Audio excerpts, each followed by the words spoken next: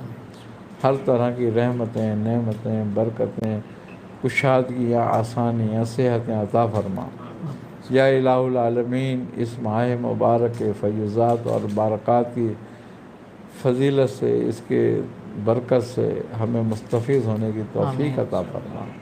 یا الہ العالمین ہم سے پہلے جو لوگ اس دنیا سے جا چکے ہیں، کل مومن مومنات، مسلم مسلمات، صالحین صالحات، ان سب کی مغفرت فرما، اپنے جواہر رحمت میں جگہ عطا فرما۔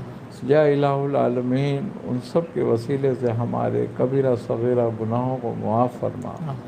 یا الہ العالمین ہماری بھی مغفرت فرما۔ یا الہ العالمین ہمیں شریعت مطہرہ پر عمل کرنے کی توفیق عطا فرما۔ یا الہ العالمین جن جن لوگوں نے جن جن دعاؤں کے لیے کہا ہے، اور جو لوگ جن جن معاملوں میں پریشانیاں ہیں، جن جن بیماریوں میں مبتلا ہیں، یا الہ العالمین اپنے حبیب صلی اللہ علیہ وسلم کے صدقہ طفیل میں ان کو ان مشکلات سے نجات دلا، ان کی حاجتوں کو رفع فرما۔ یا الہ العالمین ہمارا خاتمہ بالخیر فرما۔ ربنا تقبل منا انک انت السمیع العلیم وتب علینا انک انت التواب الرحیم۔ صلی اللہ تعالی علی خیر خلقہ نور عرشہ زینت فرشہ قاسم رزقہ محمد وعلی آلہ وصحبہ اجمعین برحمتک یا ارحم الراحمین۔